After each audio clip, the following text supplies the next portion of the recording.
ফিলিস্তিন সমস্যা আজকের নয়, গত 3000 বছর আগে থেকে এই শহরকে দখল করাকে নিয়ে ঝগড়া। আজ থেকে 3300 বছর আগে আল্লাহ মুসা আলাইহিস সালামকে হুকুম দিয়েছিলেন বনি ইসরায়েলের মানে ইহুদিদেরকে মিশরের ফিরাউনের কাছ থেকে আজাদ করে দাও। খুব মুশকিলের মধ্যে থেকে ফিরাউনের কাছ থেকে বনি ইসরায়েল আজাদি পেলেন। তারপরে মুসা আলাইহিস সালাম বনি ইসরায়েলকে ফিলিস্তিনে নিয়ে এসে মুসা আলাইহিস সালাম বললেন, তোমরা ওখানে আক্রমণ করো। বনি ইসরায়েল বলল, আপনি আর আপনার আল্লাহ গিয়ে আক্রমণ করুন, মানে আমরা লড়াই করব না। এরপরে আল্লাহ রাব্বুল আলামিন এই মরুভূমিতে 40 বছর থাকার শাস্তি দিলেন। এরপরেই মুসা আলাইহিস সালামের উপর কিতাব অবতীর্ণ হয়, বুক অফ জেনেসিস। তো প্রথম পৃষ্ঠায় পরিষ্কার করে লেখা আছে, ফিলিস্তিন আল্লাহ পাক একমাত্র ইব্রাহিম আলাইহিস সালামের পুত্রদের জন্য রেখেছেন। সেই জন্য আজ পর্যন্ত এখানে যত লড়াই হচ্ছে, ইহুদিরা এটাই দাবি করে তৌরাতের এই আয়াত অনুযায়ী ফিলিস্তিনের উপর একমাত্র বনি ইসরায়েল ছাড়া কারোর অধিকার নেই। কেননা বনি ইসরায়েল ইব্রাহিম আলাইহিস সালামের পুত্র ইসহাক আলাইহিস সালামের বংশ থেকে। তাহলে ফিলিস্তিন এদেরকে দিয়ে দেওয়া দরকার।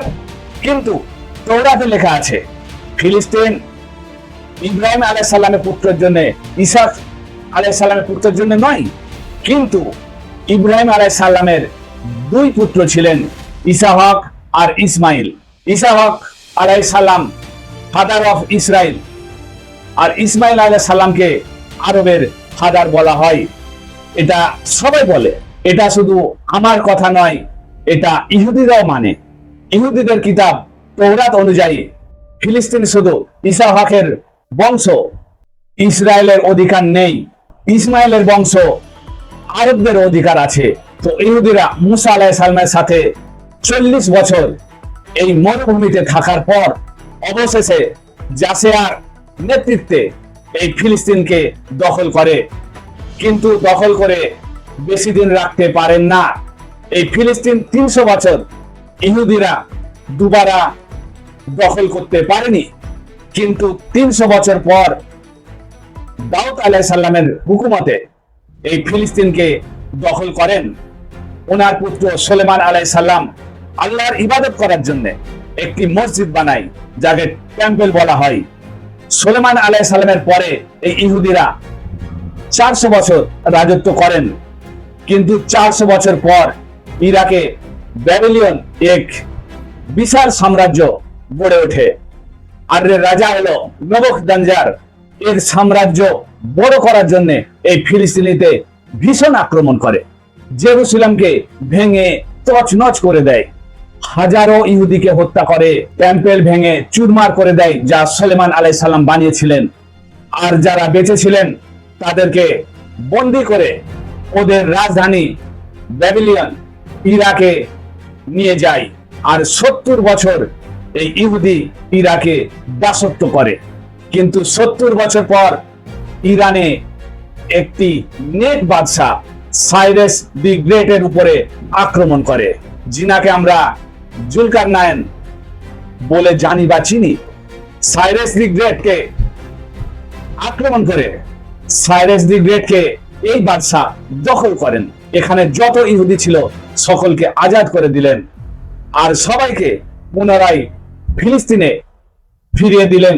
আর একটি ফ্রন্ট দিয়ে বললেন, তোমরা গিয়ে সুলেমান আলাইহিস সালামের যে টেম্পল দুবারা বানাও, যা এর আগে এরা ভেঙে দিয়েছিল।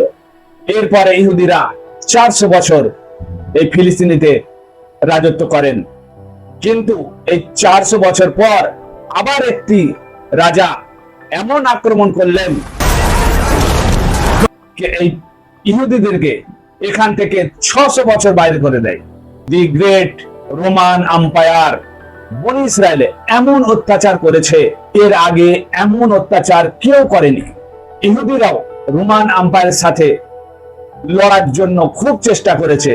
রোমান আম্পায়ার বহু সংখ্যা ইহুদিকে হত্যা করে। আর পরিস্থিতি এত খারাপ হয়েছিল। ইহুদিরা ফিলিস্তিন ছেড়ে পাহাড়ের গুহাতে গিয়ে লুকোতে বাধ্য হয়। দুবারা রোমান আম্পায়ার এই টেম্পলকে ভেঙে চুরমার করে দেয়। এরপরে আজ পর্যন্ত দুবারা এই টেম্পল কেউ বানাতে পারেনি। রোমান আম্পায়ার ফিলিস্তিন আর জেরুসালেমে 600 বছর রাজত্ব করেছেন, কিন্তু 600 বছর পর এমন একটি ভুল করে যে আরবে ইসলামের উপরে আক্রমণ করার সিদ্ধান্ত নেয়।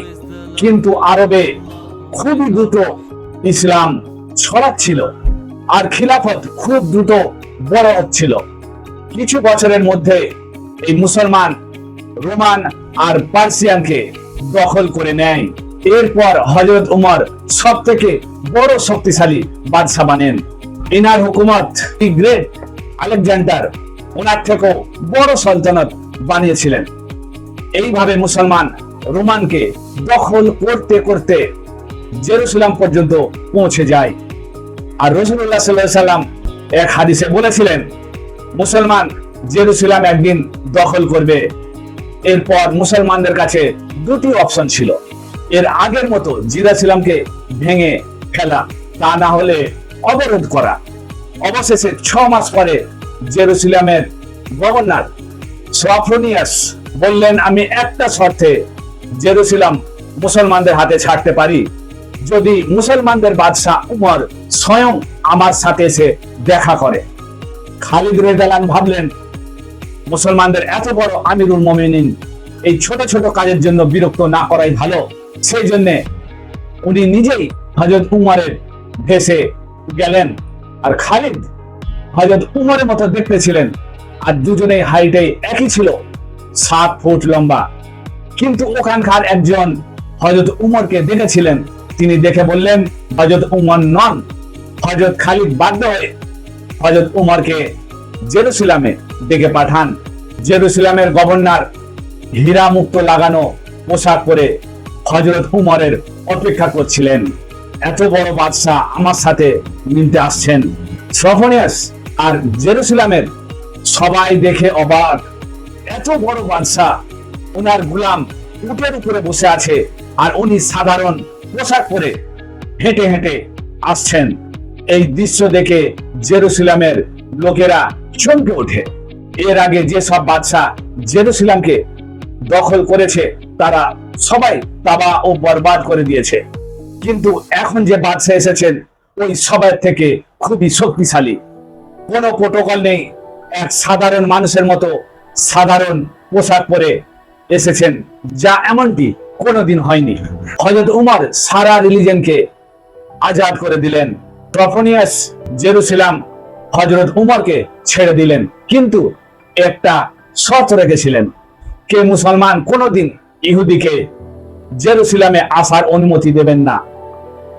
কিন্তু হযরত উমর ওনার এই শর্ত মানেননি, আর হযরত উমর ইহুদিদেরকে জেরুসালেমে আসার অনুমতি দিলেন। জেরুসালেমে ইব্রাহিম আলাইহিস সালামের পুত্র এইভাবে ইসহাক আলাইহিস সালামের আওলাদের কাছে থাকে। এরপর অলমোস্ট 350 বছর ইহুদি, মুসলমান, খ্রিস্টান সবাই শান্তির সাথে একসাথে বসবাস করেন। কিন্তু 350 বছর পর খ্রিস্টানরা পুরো ইউরোপ থেকে সেনাবাহিনী এক জায়গায় জমা করে জেরুসালেমে আক্রমণ করে। এই সময় মুসলমানদের নিজেদের মধ্যে লড়াই চলছিল।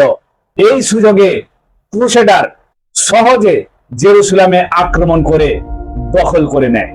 জেরুসালেম দখলের পরে মুসলমানদের আনবিলিভেবল অত্যাচার করে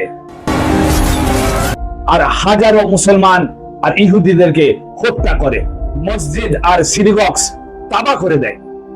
আর হিস্ট্রিতে লিখেছেন ক্রুসেডার মুসলমানদের জেরুসালেমে অলিতে গলিতে লাশে ভরে দিয়েছিল আর মসজিদে আকসাকে ভেঙে মহলে পরিণত করে। ইহুদি মহিলা বাচ্চারা জীবন বাঁচাতে সিনাগগসে গিয়ে লুকোয়। ক্রুসেডার ওই সমস্ত বিল্ডিং কে আগুন লাগিয়ে দেয়, ছোট ছোট শিশু মহিলাকে জীবন্ত জ্বালিয়ে দেয়। এটা মুখের কথা নয়, এটা অথেন্টিক হিস্ট্রির অংশ। এই ঘটনা ইউরোপও মানে। এরপরে ক্রুসেডার জেরুসালেমে 90 বছর রাজত্ব করে, কিন্তু 90 বছর পর মুসলমানদের এক বড় বাদশাহ সালাউদ্দিন আইয়ুবী পুরো মুসলিম দুনিয়া থেকে সেনাবাহিনী জমা করে জেরুসালেমকে দুবারা জয় করলেন। কিন্তু ওই সমস্ত খ্রিস্টান ভেবেছিল এবারে সালাউদ্দিন আইয়ুবী ঠিক ওই রকম বদলা নেবে যেভাবে আমরা লাখো মুসলমানকে শহীদ করেছিলাম। সালাউদ্দিন আইয়ুবী ঠিক হযরত উমরের মতো সকলকে আজাদ করে দিলেন। আর এই খ্রিস্টান দেখে অবাক। খ্রিস্টানরা সালাউদ্দিন আইয়ুবীকে জিজ্ঞাসা করলেন, যখন আমরা জেরুসালেম জয় করেছিলাম তখন আমরা মুসলমানকে হত্যা করেছি, কিন্তু সালাউদ্দিন আইয়ুবী বললেন, I am not those men. I am Salahuddin. Salahuddin. আর সালাউদ্দিন আইয়ুবী পুরো রিলিজনকে আজাদ করে দেন। মসজিদ আকসা যা মেহেল বানিয়েছিল দুবারা মসজিদ বানালেন। আর সালাউদ্দিন আইয়ুবী প্রথম নামাজ আদায় করেন।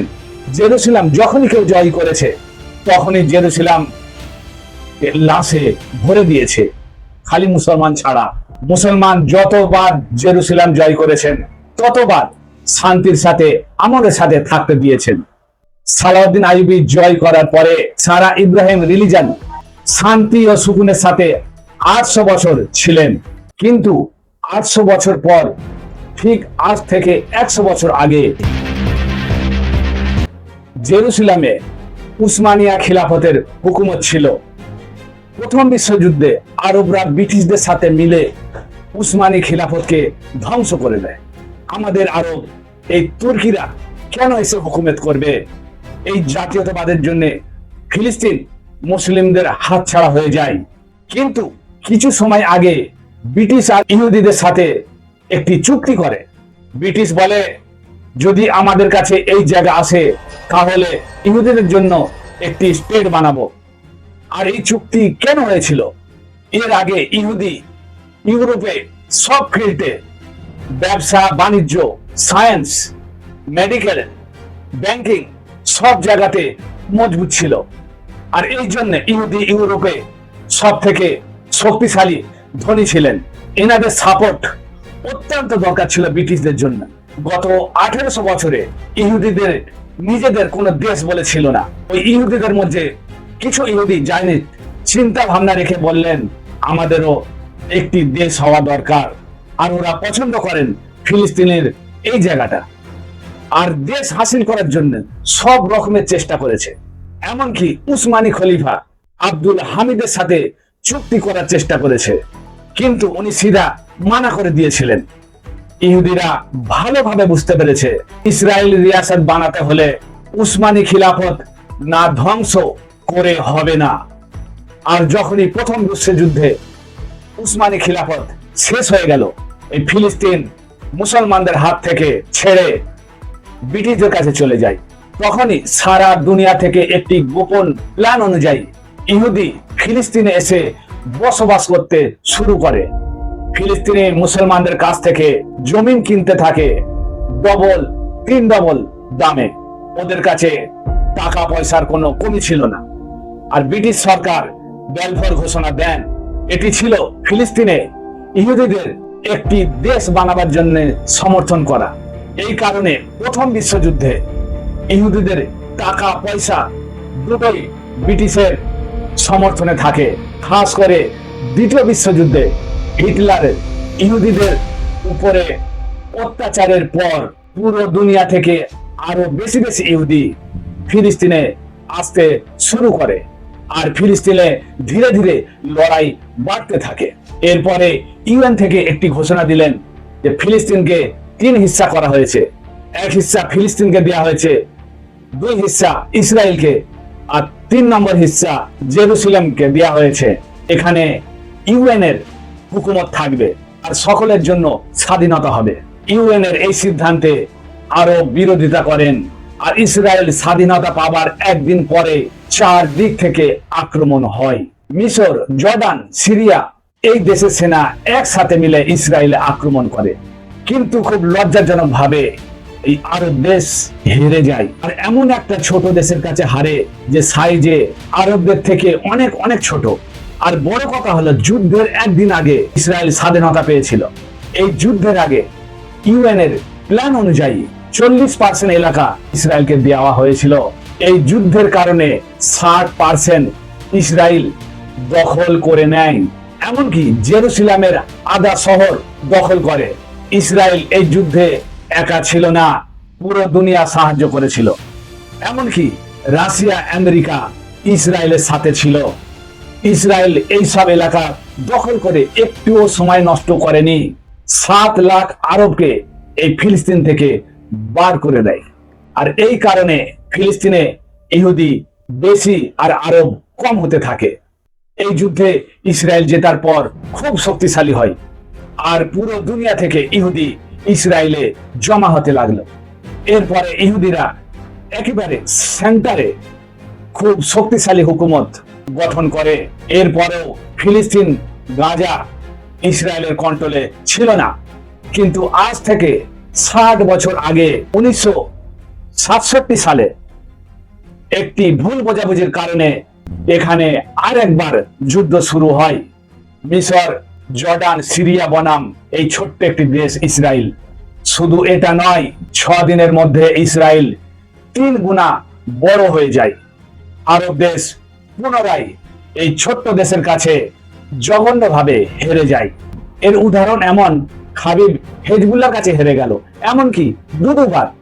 আরব দেশ দুবার হেরে যাবার পরে এই দেশের জনগণ জাতীয়তাবাদ সরকারের বিরুদ্ধে হয়ে যায়। আর এই জাতীয়বাদ ছেড়ে ওখানকার জনগণ একটি নতুন চিন্তা ভাবনার সাথে জড়ে দা মুসলিম ব্রাদারহুড, আখওয়ামে মুসলিমিনের দিকে এগিয়ে আসে। আর এ বানিয়েছিল মিশরের এক স্কুল টিচার হাসনু বান্না, পাকিস্তানের এক বিদ্বান মৌলানা মদদি থেকে প্রেরণা নেয়। আর এর আগে আরবে আখওয়ামে মুসলিমিনের হাসি ঠাট্টা উড়াতো, কিন্তু হেরে যাবার পরে আখওয়ামে মুসলিমিন বললেন আরবের জনগণকে, এই যুদ্ধে মুসলমান হারেনি, হেরেছে জাতীয়তাবাদ, যারা নামধারী মুসলমান। এরপরে আরবের জনগণ এই নতুন সোচ আখওয়ামে মুসলিমন দিকে আগে বাড়ে। এমনকি হামাসও আখওয়ামে মুসলিমন থেকে প্রেরণা নিয়েছিলেন। কিন্তু মুসলিম ব্রাদারহুড সব সময় ভায়োলেন্সের বিরুদ্ধেই ছিলেন। কিন্তু এই যুদ্ধে ইসরায়েলের বিজয়ের পর ওয়েস্ট ব্যাংক, গাজা আর জেরুসালেম সবকিছু দখল করে নেয়। আজ পর্যন্ত এই সব এলাকা ইসরায়েলের কাছ থেকে কেউ ছিনিয়ে নিতে পারে না।